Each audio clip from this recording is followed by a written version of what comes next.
As men, every day we are bombarded with messages about what it means to be a man. We're told how to look, how to act, how to talk.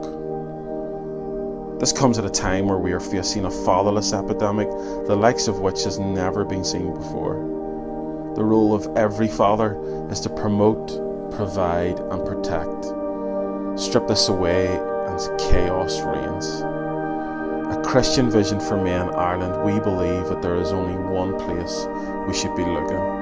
It's to the life and words of Jesus. To follow him is the greatest adventure of all. Yet men need a forum, a place to forge strong friendships, where men feel they belong and valued, a brotherhood that over time becomes open to real life conversations other than the usual small talk topics. Somewhere to be part of an environment that encourages accountability, going off on mission together, champions men to be gripped and excited by what it is to follow Jesus. Every man, every day, everywhere. This has to be the local church, and we are here to champion and support the church to achieve this. At CVM Ireland, we are a search and rescue operation that exists to reach men, connect them to Jesus, and equip them to live as kingdom men. Be on your guard. Stand firm in the faith. Be courageous and do everything with love.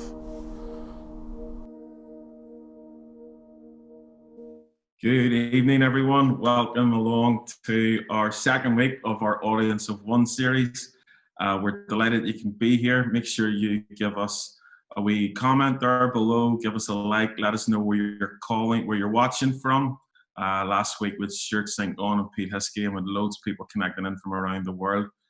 Tonight's guest, who I'll announce in a wee second, is an absolute local legend, I think, here in Northern Ireland. Anyone who can take a word from Northern Ireland, such as we, and put it into a product to make it famous around the world, gets my seal of approval. And tonight we are absolutely blessed. I'm absolutely honoured to have along George Lowden, who is the founder, the owner, and the head guru of guitars here and anywhere around the world as far as I'm concerned. George, we're so excited that you can be here with us. Welcome along. How are you? Thanks very much. No, I'm doing well, and I'm glad to be here. It's been a wonderful day today. You know, we've had a great spring here in Northern Ireland. Very unusual for us, but during the lockdown, it's really helped us. I think some of us to get through that time, and so looking forward to getting back on the golf course as well. Last week, you had Stuart Sink on, and I was loving it. You know, he was very sincere. It was good to hear him talking about golf, but also about his faith. And hopefully tonight I'll be able to tell the story of guitars and how I got into that. Brilliant. And the journey, I suppose, how it's gone. Fantastic. First of all, how's things with you, with everything going on with lockdown and everything? You know, it's a strange time for us all at the moment. So how's things for you guys? It's of course it's very, very difficult because we're a manufacturing. Well, I mean, I make guitars myself personally, but also I have the company that I started 45 years ago, and so we have about 70 people in the company.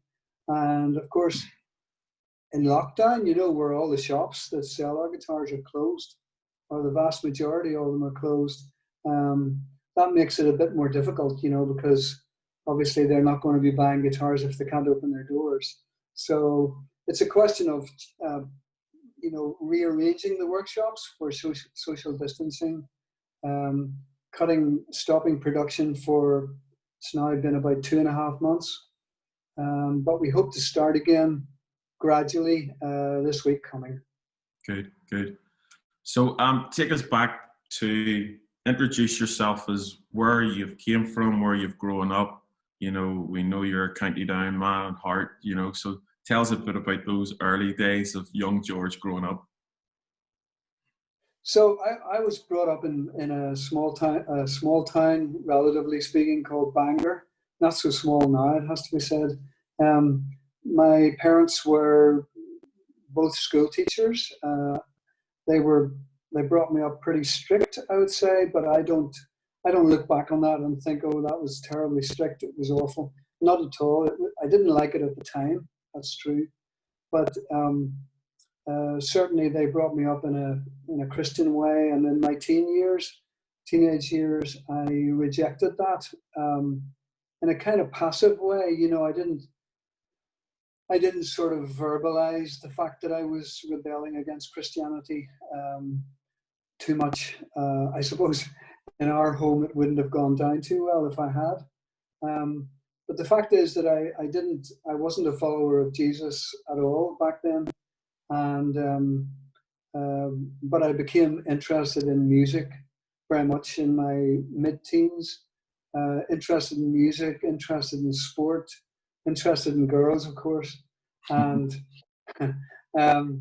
but then when I was about 18,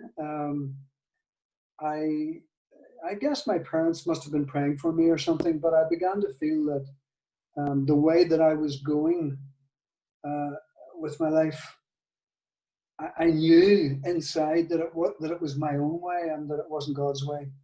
So I made a complete 180-degree turn and decided to become a Christian, which I did. And then, of course, everything changed. You know, my whole mindset started to change. When I look back on it now, there was a lot of change that took place without me realizing it. But I guess that's what happened. That's what happens when you decide to follow the Lord. And then when I was about 23 or so, 22, 23, having built up a small manufacturer's agency business, I began to feel that I wasn't going the way that God wanted me to go in the business. So I started to pray about what to do with my life. And after a long process, several weeks of prayer and trying to be patient, but really focused on just trying to find what the Lord wanted me to do with my life. And after a while, I began to feel that I should start making guitars. And of course, you know, I was aware that that was quite a wacky thing to think about.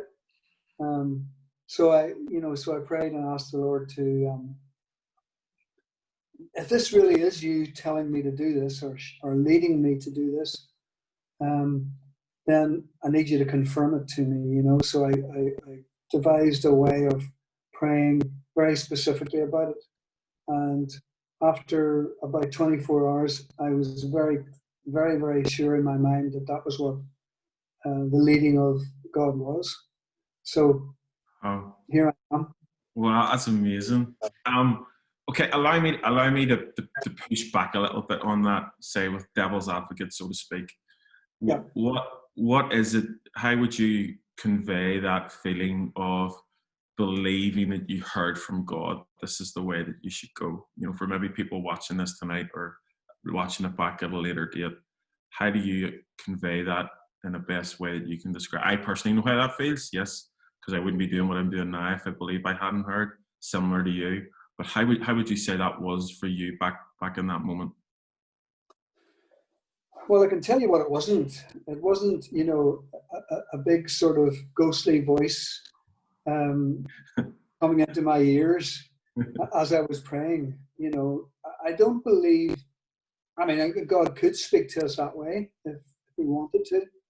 But the way I was praying about it was I was just asking the Lord to just to show me some way or other. And I didn't specify what way, just to show me what was the right way to go with my life. And I genuinely believe that if anybody is seeking God that way, in a simple kind of almost naive way, then I believe that the Lord will find a way to show them what to do.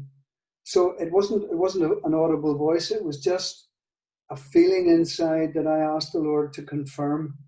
And in my case, I said to the Lord, from what I know about guitar making, which is virtually nothing, there are several problems with it from the point of view of doing it for a living. And I just asked the Lord to show me the answers to those three questions. And without me looking for the answers, within 24 hours, I had the answers to those questions. And therefore it was really so clear, you know. Yeah. So I think Spud, you know, if I think that if you approach God in a very sort of honest way, in a very simple way, and ask a question, I believe that God will answer you. There's nothing, you know, sort of, you know, there's nothing freaky about it. There's nothing odd about it. It's just I believe that God wants to commune with us. And if we ask him, he will do that. That's incredible. That's amazing. So then obviously straight away, having had that, you know, clear direction from God, I'm sure immediately you were a master craftsman at making guitars from day one. Absolutely not. You know, if I've often sort of tried to explain this, you know, if you can't swim and somebody throws you into the deep end of a swimming pool, you know, you'll splash about and you'll try and stay afloat. And if somebody offers you a hand, doesn't matter who it is, if somebody offers you a hand, you'll grab onto it. Yeah. And it was very much like that for me. I had no idea what I was doing. I didn't know how to sharpen tools. I didn't know what quite a lot of woodworking tools were for. I certainly didn't know anything about wood itself and how to season it, or even the significance of the seasoning of the wood. I had a little tiny book, a little small booklet. I suppose it might have been 60 or 70 pages, handwritten, hand typed by an English guitar maker about how to make a folk guitar. So that was all I had, and I just got some wood and got some tools, even though I didn't know how to sharpen them or use them, and I just got started. So the first guitars were sounded good, but the workmanship was absolutely shockingly bad. And what was it like back in those early days? You know, did you? I'm sure. Did you have doubts that God had got this wrong? That you'd started down a path of, like, you know, were you married back then at those early stages? You know, what was it like trying to get through that initial startup period? So I actually got married 1 year after starting on the proceeds of the first three guitars that I made. I sold the first guitars for 50 quid, roundabout, each. 50 quid would hardly buy the strings now. It has to be said. You know, you know, I just had, even though things were tough, you know, and I was trying to do something I didn't know how to do. Even though that was the case, I genuinely prayed every day and asked the Lord to help me to learn how to do this, and to learn how to do it to a standard which was really, really, really high. I had this feeling that having been led to do this, that I wanted to do it to the highest possible standard. I couldn't really believe that the Lord would lead me to do something and not do it to the highest possible standard. I just accepted automatically that would be the case. And when it didn't work out in the early days, especially, I just prayed and asked for more help. Particularly asked the Lord to help me to think the right way about it. You know, I believe in intelligent design. I believe that the God who designed the laws of physics knows much more about wood and how to make it respond to music than anybody on earth. So therefore, I prayed very simply, just asked the Lord to help me every day to think the right way, and I still do that today. Brilliant. And then take us through the journey then of that, those early days of you know, getting recognized, how you grew as a craftsman, how you grew as a businessman. So it was a question of learning from every guitar that I made. You know, like I said, I started off with 50 quid, and the next ones were 70, and the next ones were 90, and then, you know, and so on. So I was just trying to learn something.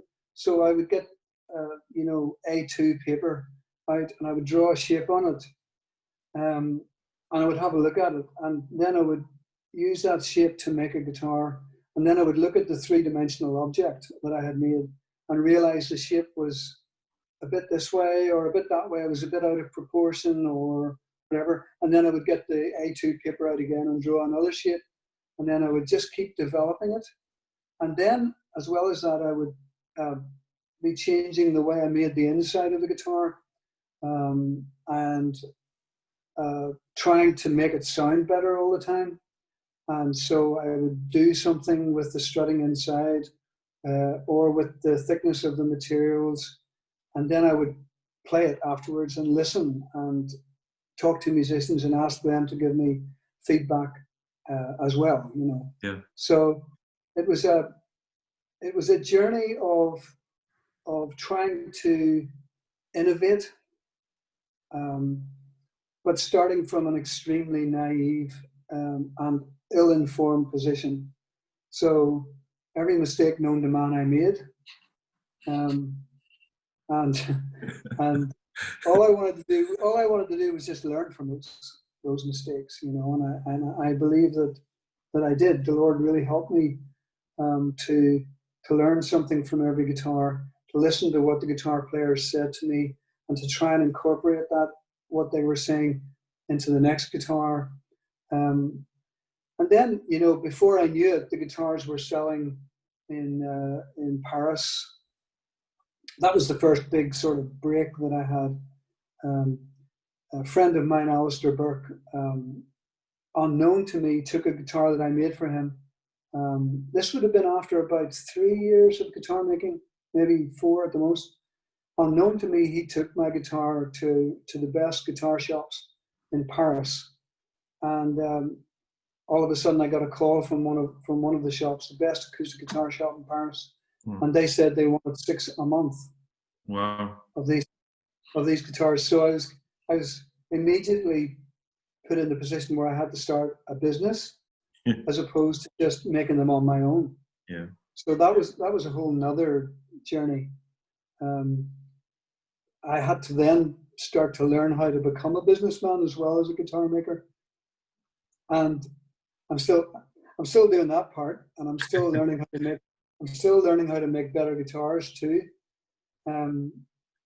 I didn't find the business side of it very easy because it is a craft. You know, it's not. If you want to make money, there would be maybe easier ways to do it than make guitars. Yeah. I would. But the journey has been, you know, up and down, up and down, up and down from a business point of view. Yeah. Because I started at you could say from a business point of view, a bad time, because the acoustic guitar market was on the downward slope, having reached the heights during the hippie period, which you're much too young to remember. Started, but actually, with this lockdown, if my hair gets any longer, I'm going to be like a hippie too. But back in those days, everybody was buying acoustic guitars, you know, and walking around with them on their back and so on. And then the market started to disappear, and by the mid '80s, it had reached rock bottom. But since then, started to go back up again, and it's very good now. So speaking of getting feedback from different musicians and players and stuff, I heard a crazy story once about you chasing somebody in London who's quite infamous when it comes to guitars. I was wondering.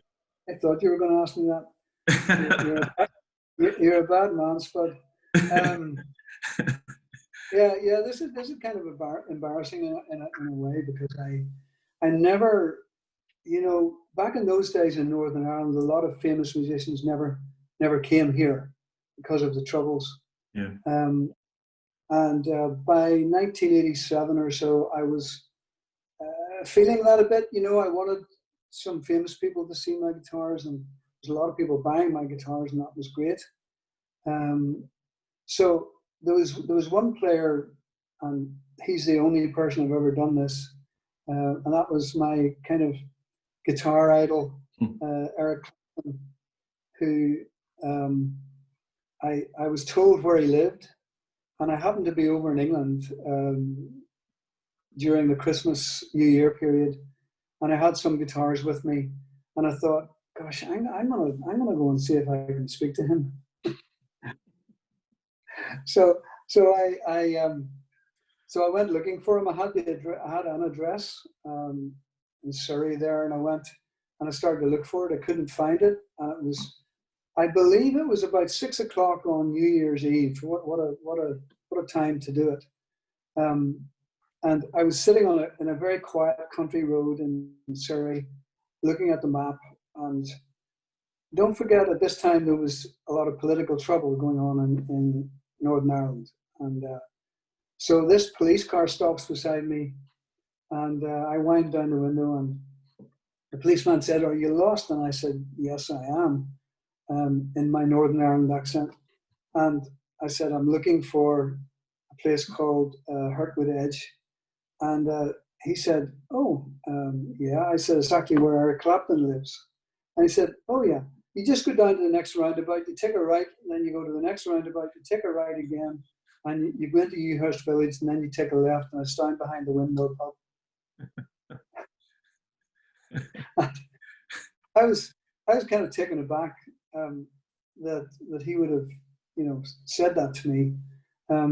But anyway, I was in a certain amount of nervousness, and I went, and I knew I was in the right place because there was a full-size totem pole beside the front door. And so you have to remember, like I said, it was pitch black, 6 o'clock or thereabouts on New Year's Eve, and I knocked the door. And he came to the door himself, and I was kind of taken aback. And he put me at my ease, and I told him that sometime I would be really happy if he would look at my guitars and give me his critique.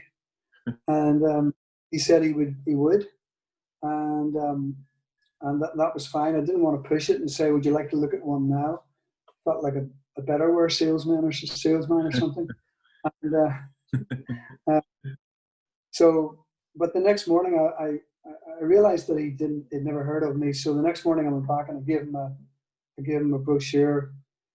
And then sometime after that, he saw Paul Brady playing my guitars in London, I think in Ronnie Scott's club.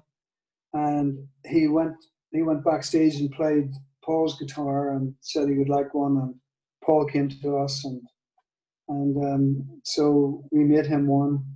And he used it, to record Pilgrim and Reptile, the albums. And they also used it to pick up one of his Grammys in 1997. Wow. So that was, the only time I've ever done anything like that. And it was, but it was very nice. And, it was nice to see him doing that of his own volition without any, commercial incentive or something like that. Yeah, absolutely. Obviously, we're in a bit of a crazy times at the moment with everything going on, and there's some guys maybe who could be in similar positions what you were back in the day, starting off and stuff. And I have a friend who was actually due to open up his first guitar shop in Bangor there, Windmill Guitars, Simon, just before the pandemic started. And obviously couldn't, but thankfully on Friday past, just a few days ago, managed to open up whenever they stopped they released or relaxed some of the guidelines. So I asked him, would he send you in a question, just from a guitar guy point of view and a business guy point of view. So this is his couple of questions for you. Hi George, Simon from Windmill Guitars in Bangor. I've been very fortunate over the years to own a number of Lowdens, and even more fortunate to sell a number of beautiful pre-loved Lowdens to many customers.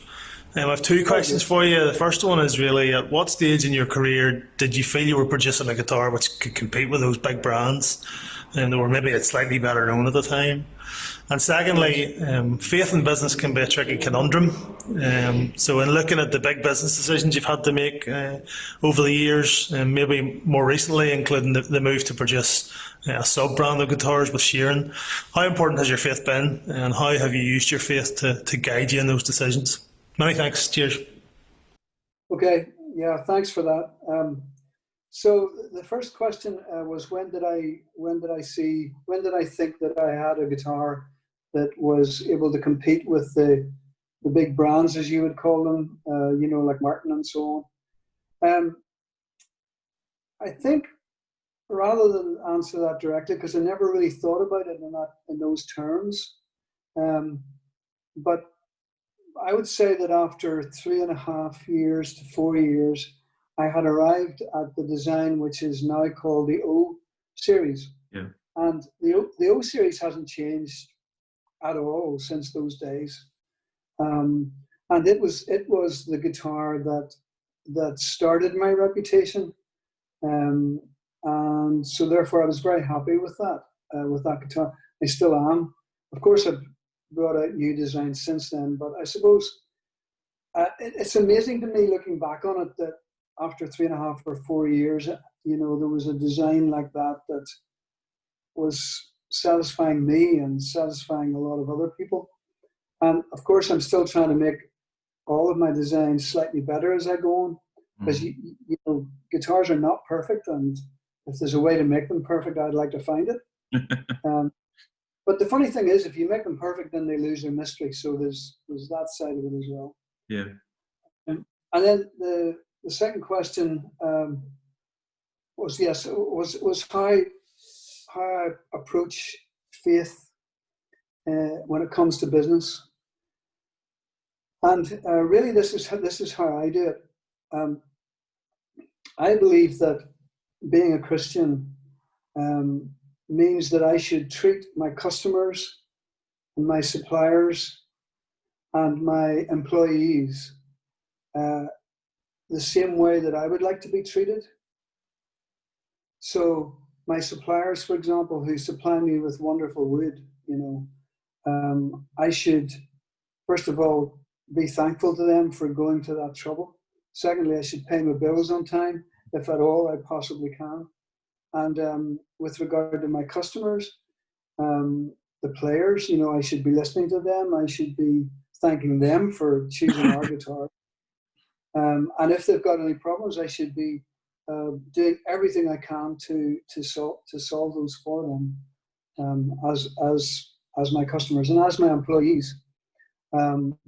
Again, it's a question of treating them with respect and not treating them as just guitar making resources, but treating them as real people with real issues, just like the rest of us do.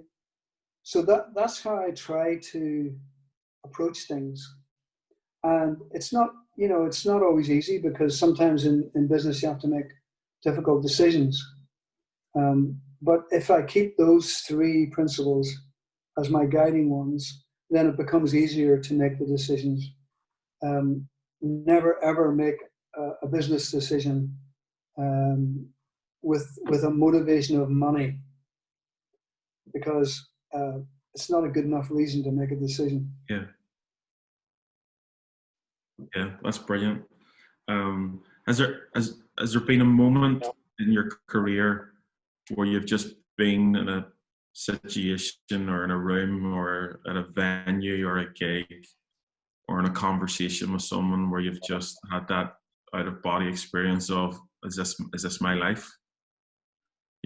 God, you put this dream in me a long time ago, and now here I am in this arena or in this event or in this conversation.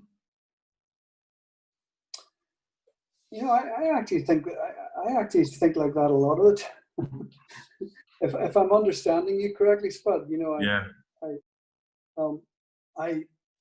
you know, even when things are very difficult, you know, for whatever reason it could be, you know, this lockdown is very, very difficult from a business point of view.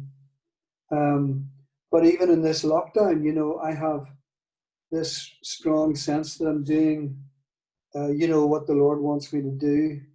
And all I really want to do is to, I mean, I'm 69 in a couple of weeks' time. So what I want to do is finish well. Yeah. You know?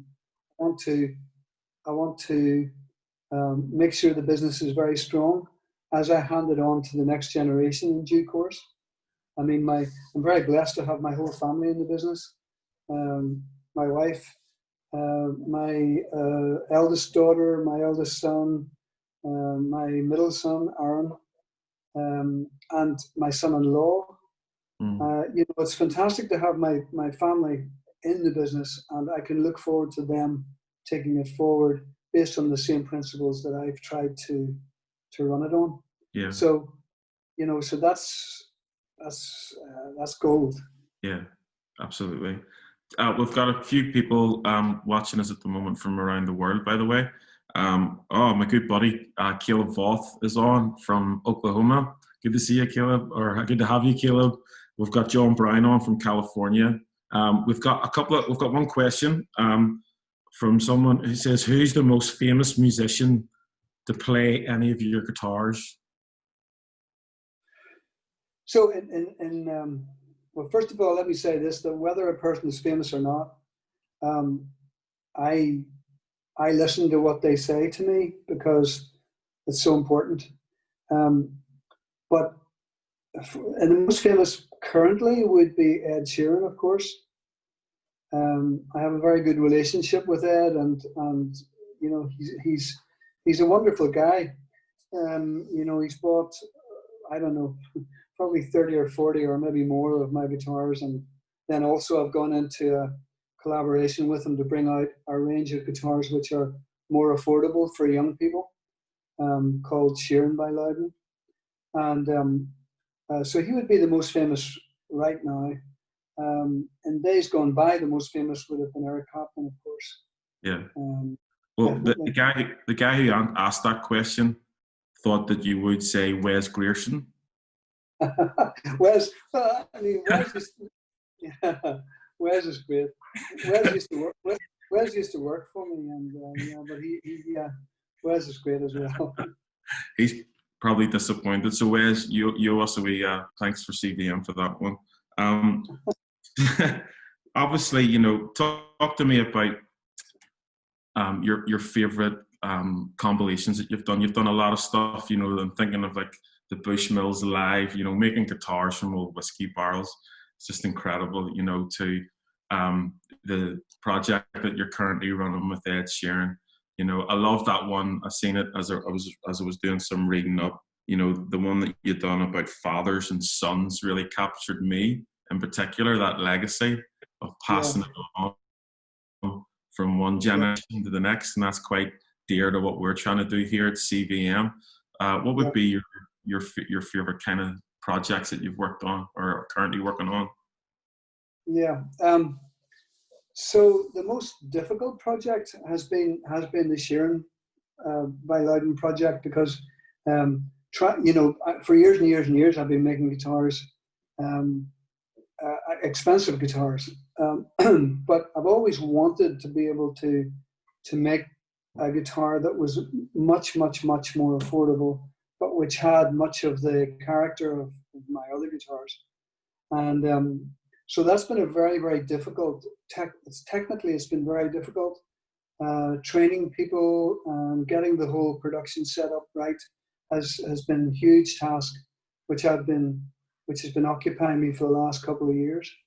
But it's one that's close to my heart, because now it's possible for people, young people particularly, who can't afford $2, $3, $4, $5, $6 for a guitar, to be able to get one of these guitars for, you know, £700, £800, that sort of price. And it's very gratifying to me to have achieved a goal that I wanted to do for a long time. You mentioned you mentioned Bushmills collaborations. I have done several collaborations with Bushmills. I'm very honoured to do that. And you know, one or two Christians have said to me, you know, well, you know, are you sure you want to be working with a whiskey company? And well, to me, you know, I always think that it's not the whiskey that's wrong. It's maybe how some people use it, I suppose. Yeah. So I didn't really have any problem with that. And that particular project that you mentioned was interesting because the main cooper up there, who'd been there for many, many, many years. That's the guy who makes the barrels and who repairs the barrels and all that. And he brought his son into the business to apprentice to himself. And so there was a correlation between him and his son and myself and my sons, both of them have learned how to make guitars with me. So that was an exciting project to take some of those. I remember the day I went up to get the staves, you know, the parts of the barrel. Yeah. Barrel was broken down, and I came back home with a car load of these whiskey barrel staves. And I was sort of thinking to myself, if the police stop me, they'll impound the car, never mind me, because the smell was fantastic.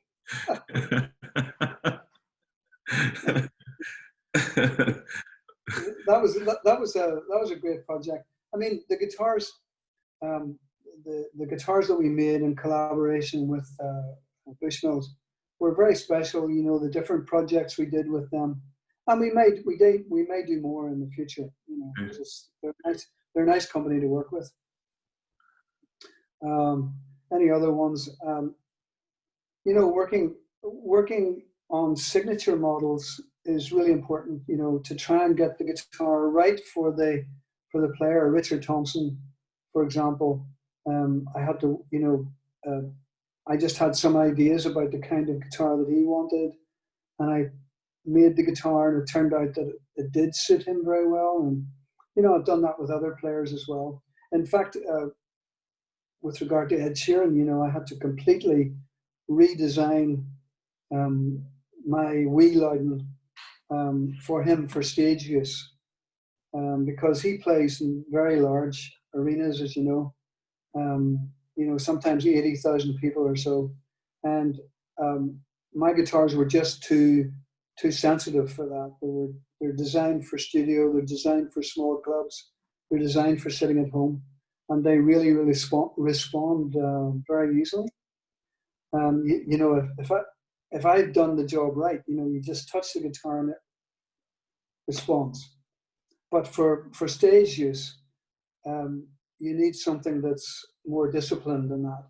Yeah. So I completely redesigned my wee Lowden, and I changed the internal design of it and the external design, and I took it over to Salisbury to his sound team, and they tested it. And the sound man said to me, he said, "I'm taking that to Singapore as my hand baggage tomorrow." Wow. So that was that. It was from that point on that he started to use my guitars on Wow. stage as well as you know, in the studio. Yeah, that's amazing. What does it feel like? Obviously, you know, I've never been to an Ed Sheeran gig. Obviously, I'm a bit too old for that. My daughter. What do you mean? What do you mean? Obviously, you would enjoy it. It was fun. I would, because there is something about that, especially in the music industry today. The talent of one guy and a guitar and a few pedals, but to be able to hold not just a hall or a venue, but a whole arena filled with people with nothing I can assure you, Spud, it's an unbelievable experience. I've been to, of course, several of his concerts now, and oh gosh, it's amazing, really, what he can do. One guy. Yeah, and that must make you feel proud too, that it's just your creation and him and the SDPA and everything else, but you know, making that sound and everything that comes with it. Yes, it does. And well, look, I've tried to learn over the years, you know, what does what and how to create a guitar with my particular tone nuances in it, and praying as I go for wisdom, help, and understanding. And I certainly don't understand everything or even nearly everything, but it is good to know that that I can do that I can make a guitar, and hopefully it works for the professional player that it's going to, or for the amateur. If a guitar inspires a player, then that's all I need to know. As long as it's inspiring him. If it's not inspiring him or her, then I want to know about that too, and then I want to try and find out why. Yeah. Have you? We've actually got a question here from Sam, who's watching on Facebook Live, asking, have you had the chance to share your faith with artists and people that you work with? Yes. I'm not the kind of person who buttonholes people or tries to lay the four spiritual laws on them or whatever. What I try to do is just try to be a Christian, and then if I get the opportunity to share that in more detail, then I will. And so perhaps I should be more, more proactive in that way.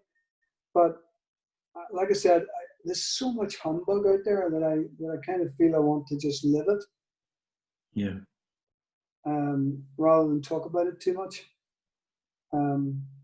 But there's no doubt in my mind whatsoever that whether you're a musician, an amateur musician or a professional musician or a big star, or a guitar maker or whatever you are, there's no doubt in my mind that we all need to acknowledge God and turn around and give our lives to Him, to follow Him through Jesus, His Son. Yeah, absolutely. On that note, I was just, I would encourage everyone to check out the Lowden Guitars website and all their social media. There's some amazing videos there. There's some amazing, the story of how you set up the company and some of the artists and all the guitars, obviously, that you build. And I was quite fascinated with the process, because I had to learn this stuff before chatting to you, because I wanted to know, obviously, what I was going to be talking to you about. The process that goes into taking, what is effectively, you sent me through, I'll show this quick video, this big clip that you very kindly sent me through, of some of the wood that you find and the state that it might be in, whenever you first get it. And tell us what this is, George, where it was found. Okay, so this is actually what we call a split billet. So you can see the surface of it there's all very rough. And in this particular case, it's a part of a redwood tree that has been split using an axe, really. Now these redwood trees were lying at the bottom of rivers in Northern California for 100 years, 150 years. And then somebody tries to, refloat them again and bring them to the surface. And because they've been lying underwater for so long, a lot of the resins have been leached out of the wood, and it makes the wood very light, but still has the strength and stability to respond properly. So they make very good soundboards. They look like nothing on earth when you bring them up from the bottom of the river. They just look like a whole waterlogged log full of rot and all sorts of things. But when you take the wood out from the middle of it, it can be amazing, really amazing what it does. Yeah, because then you go from that basically, to this. Yep. How long are you talking about as a process then, from one to the other? So, well, the wood, of course, we also we also get what we call beachcomber cedar, which comes from logs which have been washed up on the beach in British Columbia. And we do the same thing with those, we split them and then cut them into soundboards. joint them and thickness them and go through a whole process. Length of time wise, once the wood is seasoned, and that can take anything from 3 months to 2 years, depending on the wood and depending on how dry it is when we get it, or how wet it is. But once it's seasoned, the process takes about 6 weeks to make a guitar from start to finish. Yeah. In the Lowden series, in the Sheeran by Lowden range, it's more like a week to 10 days. Yeah. So you're getting all this material from all over the world. Then you're searching for it and buying it up. I read an introduction to an article about an interview with yourself, and it began with this. It says, a great guitar is all about the wood, and a great guitar maker or luthier knows how to choose that wood, how to shape it, how to let it breathe, and then how to let it sing. And I think that's what's fascinated me about your story. It's that, it's not just about, being, I suppose you're like a timber connoisseur, really, not just having a keen ear to what sounds good, but also everything to help it look, and the aesthetics of it too, and the craftsmanship, the master craftsmanship that goes along with that. Yes. No, and that's look, this is a life's work, and I've never stopped learning.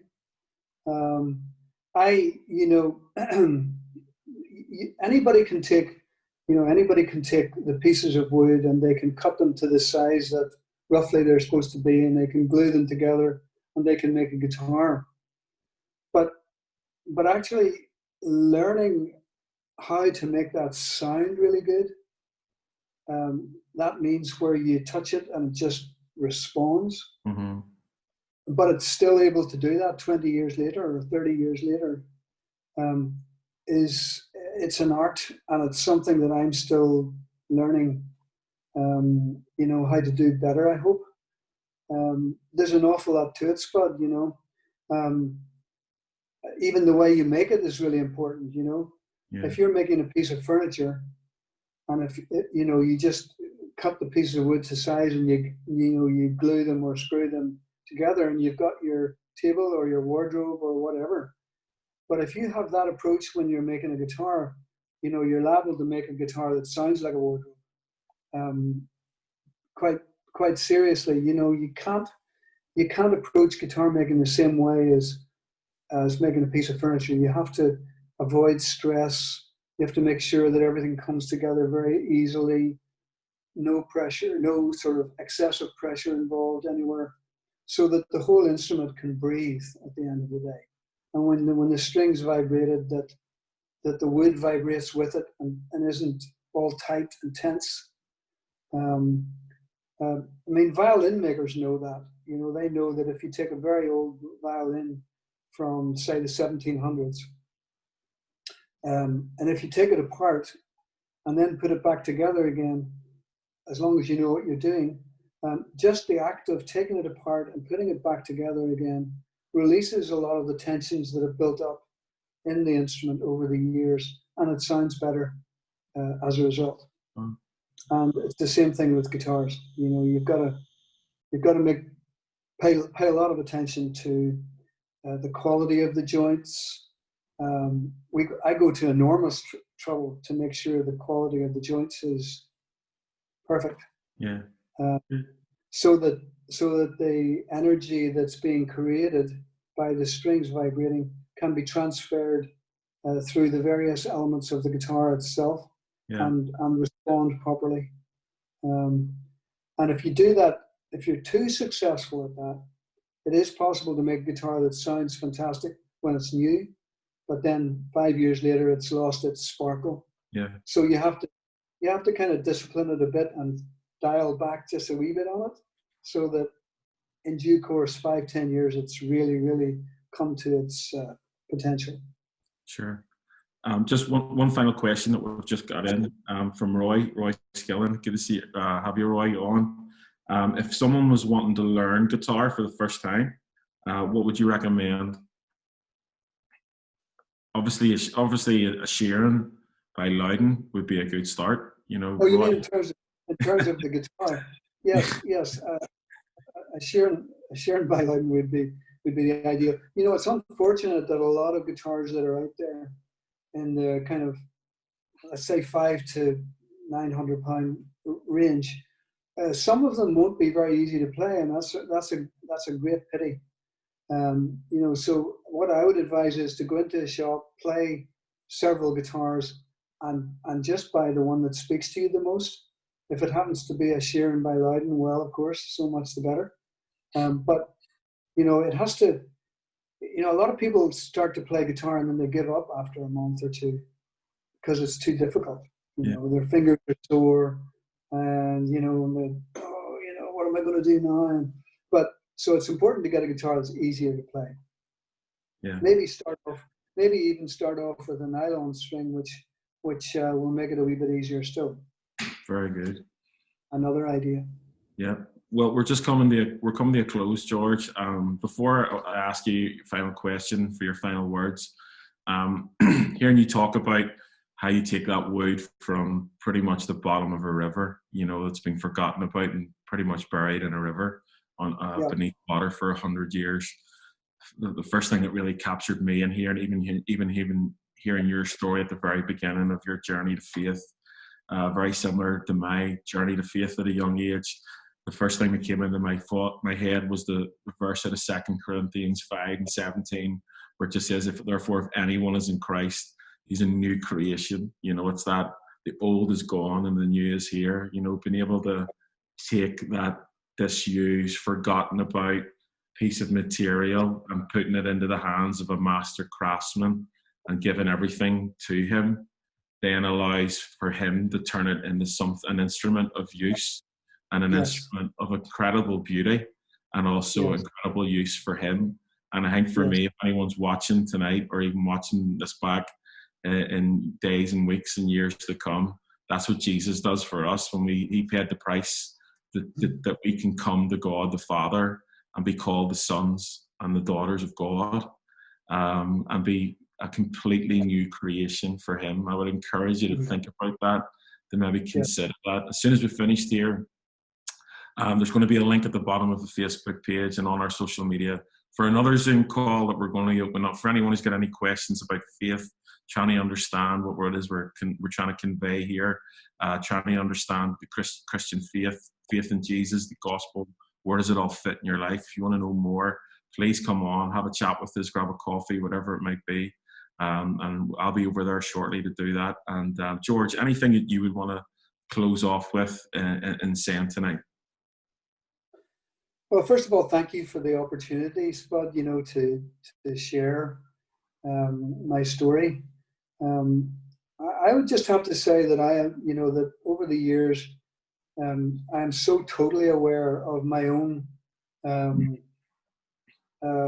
know, weaknesses and shortcomings, and also aware of my rebellion in my teenage years. And I'm very, very, very grateful to God that he showed his grace to me. And even though I was rebellious, he drew me out of that rebellion and gave me the chance to turn around and to be made new. As you said, just like those logs that are at the bottom of the river, useless there, you know, completely rotting away. And then you bring them to the surface. And in a way, that's what God has done with me, and it will do with everybody who turns to him. You know, so well, it doesn't mean that you're going to become a big star or whatever. It doesn't matter. You know, the point is whether we're working in the hospital or whether we're teaching children or whether we're working as a carpenter or a guitar maker or a doctor or whatever. It doesn't matter. If we can turn to God, then he will lead us step by step and make us new.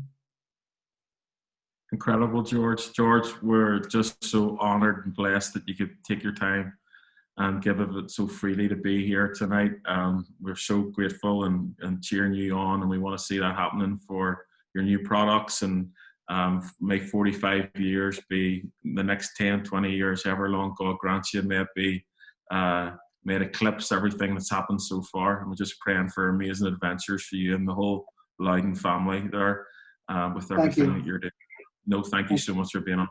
Guys, thank you so much for tuning in. As I say, head on over to our Zoom call, which is going to open up shortly with Rob and the guys. We're back again next week. We've got a huge guest lined up next week. We're not telling you who it is yet. It's Father's Day next Sunday. One of the best days of the year that I love, and I'm sure George does too, being a dad and a granddad. So we're looking forward to a great week, and we'll see you back here next Sunday night at 8 p.m. We'll see you soon. Bless you.